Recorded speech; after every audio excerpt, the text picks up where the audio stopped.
At the pit's mouth by Rudyard Kipling. Men say it was a stolen tide the Lord that sent it he knows, all but in mine ear will I abide the message that the bells let fall and awesome bells, they were to me, that in the dark rang Enderby Jean in jello. Once upon a time there was a man and his wife, and a tertium quid.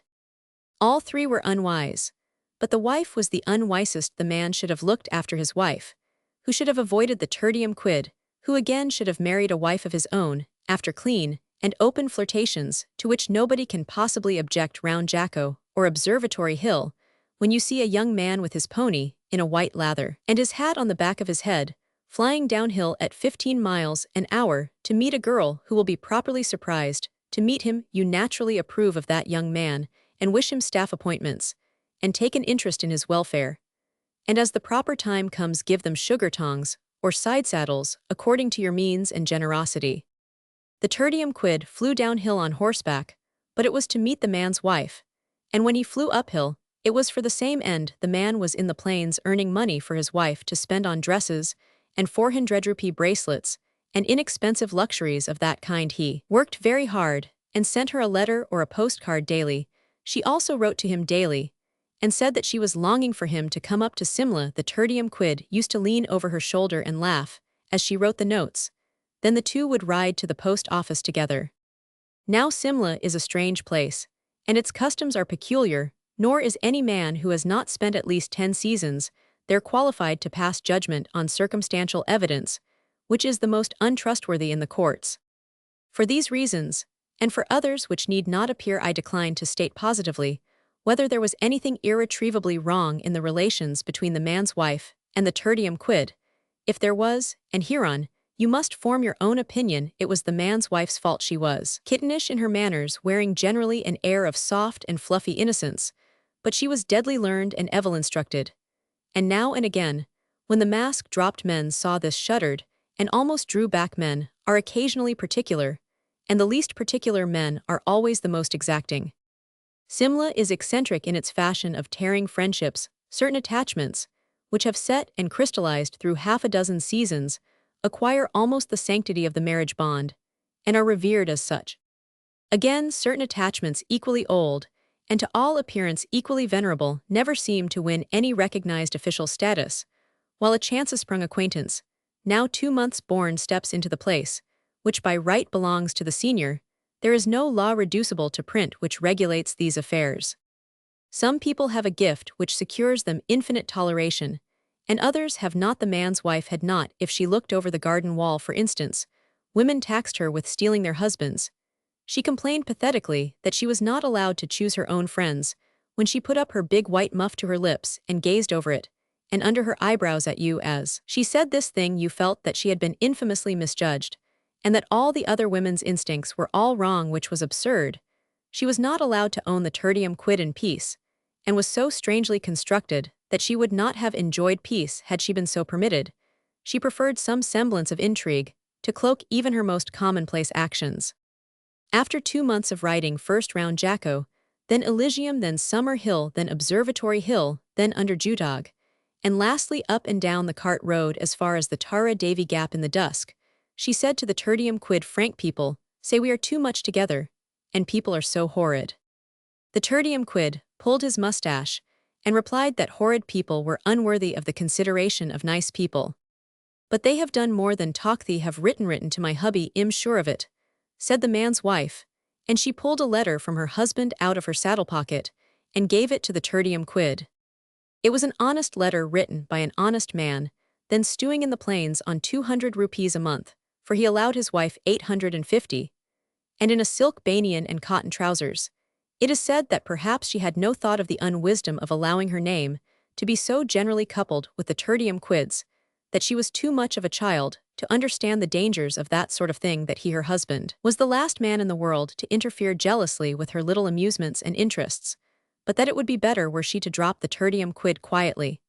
And for her husband's sake, the letter was sweetened with many pretty little pet names, and it amused the tertium quid considerably. He and she laughed over it, so that you 50 yards away could see their shoulders shaking, while the horses slouched along side by side.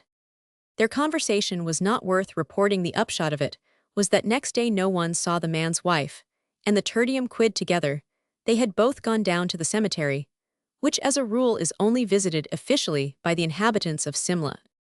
A Simla funeral with the clergyman riding the mourners riding, and the coffin creaking as it swings between the bearers, is one of the most depressing things on this earth, particularly when the procession passes under the wet dank dip beneath the Rockcliffe Hotel, where the sun is shut out, and all the hill streams are wailing and weeping together as they go down the valleys.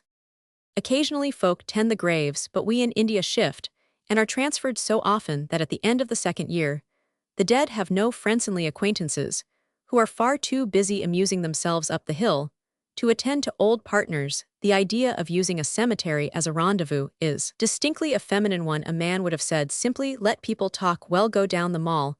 A woman is made differently, especially if she be such a woman as the man's wife. She and the tertium quid enjoyed each other's society among the graves of men and women whom they had known and danced with aforetime. They used to take a big horse blanket and sit on the grass a little to the left of the lower end, where there is a dip in the ground, and where the occupied graves stop short, and the ready-made ones are not ready. Each well-regulated India cemetery keeps half a dozen graves permanently open for contingencies and incidental wear and tear in the hills. These are more usually baby's size, because children who come up weakened and sick from the plains often succumb to the effects of the rains in the hills, or get pneumonia from their ayahs, taking them through damp pinewoods. After the sun has set in cantonments, of course, the man's size is more in request. These arrangements varying with the climate and population.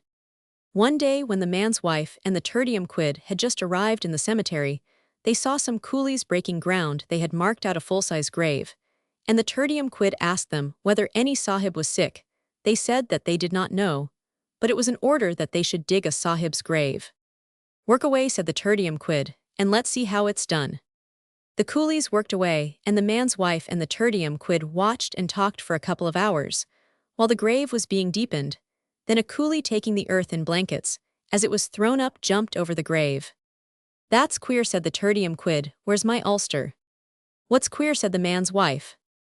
I have got a chill down my back, just as if a goose had walked over my grave.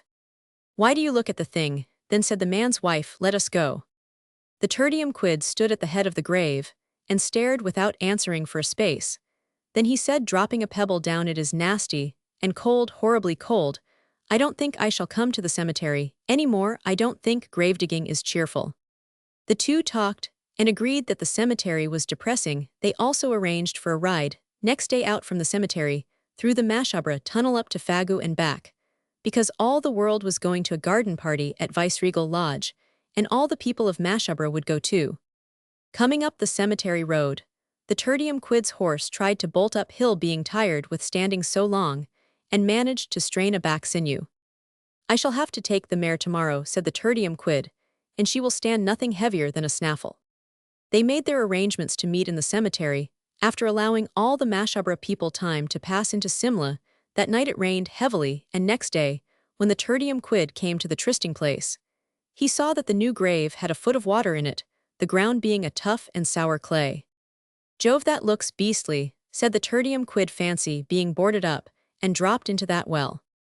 They then started off to Fagu, the mare playing with the snaffle, and picking her way as though she were shod with satin, and the sun shining divinely. The road below Mashabra to Fagu is officially styled the Himalayan Thibet Road. But in spite of its name, it is not much more than 6 feet wide in most places, and the drop into the valley below must be anything between 1,000 and 2,000 feet. Now we're going to Thibet, said the man's wife merrily, as the horses drew near to Fagu. She was riding on the cliffside. Into Thibet, said the tertium quid, ever so far from people who say horrid things and hubbies, who write stupid letters, with Udo the end of the world. A coolie carrying a log of wood came round a corner, and the mare went wide to avoid him, for feet in, and haunches out, as a sensible mare should go. To the world's end, said the man's wife, and looked unspeakable things over her near shoulder at the tertium quid. He was smiling, but while she looked the smile froze stiff as it were on his face, and changed to a nervous grin, sort of grin men wear when they are not quite easy in their saddles. The mare seemed to be sinking by the stem, and her nostrils cracked, while she was trying to realize what was happening. The rain of the night before had rotted the dropside of the Himalayan Thibet road, and it was giving way under her. What are you doing? Said the man's wife, The tertium quid gave no answer. He grinned nervously and set his spurs into the mare, who rapped with her forefeet on the road. And the struggle began. The man's wife screamed, "Oh, Frank, get off." But the tertium quid was glued to the saddle, his face blue and whitened. He looked into the man's wife's eyes.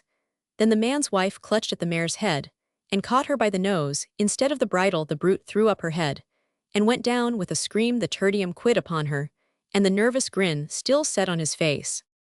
The man's wife heard the tinkle-tinkle of little stones and loose earth falling off the roadway and the sliding roar of the man and horse going down. Then everything was quiet, and she called on Frank to leave his mare and walk up, but Frank did not answer. He was underneath the mare 900 feet below, spoiling a patch of Indian corn.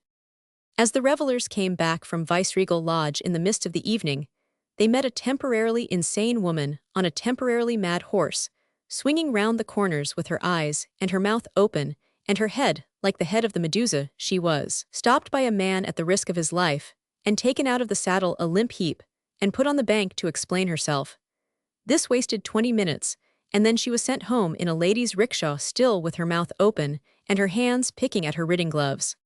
She was in bed through the following 3 days, which were rainy, so she missed attending the funeral of the tertium quid, who was lowered into 18 inches of water, instead of the 12 to which he had first objected.